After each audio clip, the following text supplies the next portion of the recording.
We're going to buy American. We're going to buy America. So trade rules. Buy America has been the law since 1933. Also caps and won't even go into effect until 2025. And by the way, that law was written and the benefit expires in 2025. New electric grids that are able to weather major storms and not prevent those forest fires. Now my predecessor, a former Republican president, tells Putin, quote, "Do whatever the hell you want." That's a quote. My predecessor came to office determined to see Roe v. Wade overturned. My predecessor, a president, my predecessor, including my predecessor.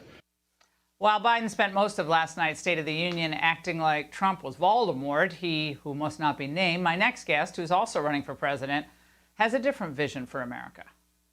A growing number of Americans are rejecting divisiveness. They're ready to unite, to rebuild this country, and to fulfill the promise of the America of my youth. They're ready to vote for something. That's the State of the Union that I want to bring you today. To rebuild, to end the forever foreign wars, to clean out the corrupt Washington establishment, and to turn again toward peace, freedom, good health, and prosperity.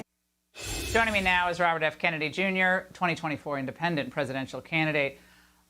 Robert, your reaction to Biden last night, especially going hard on Ukraine at the top and going all in on Putin's rolling through, Europe like Hitler, and I'm paraphrasing, obviously.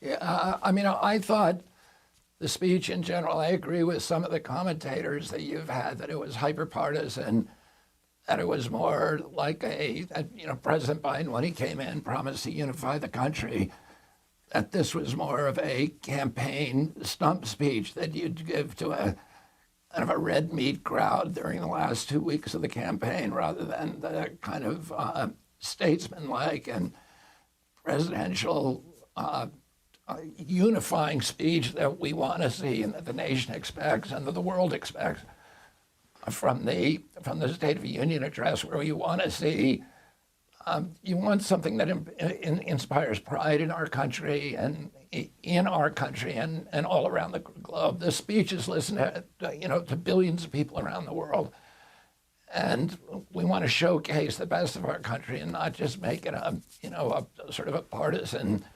slugfest. In terms of Ukraine, I disagree with the kind of comic book characterizations that President Biden has made. This is a war that should have been settled, and we now know because we now know from the Israeli Prime Minister Naftali Bennett, from the Turkish Premier Ahmed Erdogan, that peace agreement was initialed by both sides, by Zelensky and by Putin's side. That Putin was withdrawing troops from Kiev when President Biden sent Boris Johnson over there to force Zelensky to tear up this agreement.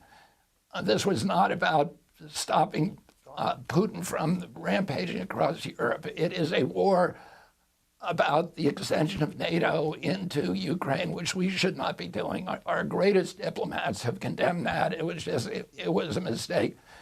President Biden did mention one issue that he has not mentioned before that I was very happy about, which is the housing crisis in this country.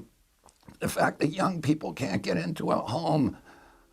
His solution, however, I think was I would say a cynical solution, which is a $10,000 gift over the next 2 years. In other words, from now to the election. Right. Well, the problem, Robert, not to interrupt, but the problem is inflation. I mean, of course, rents have been high for some time, but they skyrocketed when he could have just opened the economy in January 2021, and we would have been off to the races. But instead, he borrowed trillions of dollars more, printed a lot more money.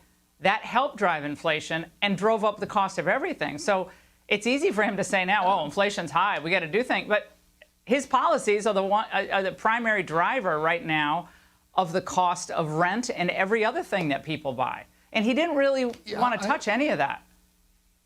No, I would agree with you. We've now got a $34 trillion debt, and over the last 100 days, we've added $1 trillion to that, and that is unsustainable. We're now paying more of the service on that debt than we are for our military budget, and if interest rates grow up, within 10 years, we will be paying basically every dollar collected on taxes could conceivably be going to service the debt. And there's nobody who is taking this problem seriously.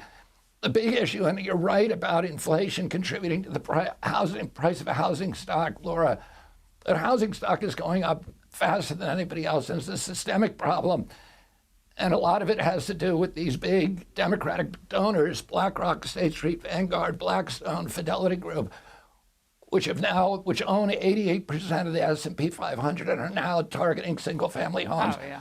There is legislation on Capitol Hill to stop those investment houses from purchasing single-family homes. We need to do that. That is a systemic fix rather than the short-term fix that's going to drive this inflationary spiral and drive us further into debt.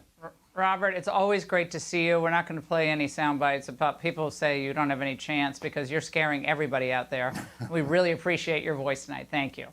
Hey, Sean Hannity here. Hey, click here to subscribe to Fox News YouTube page and catch our hottest interviews and most compelling analysis. You will not get it anywhere else.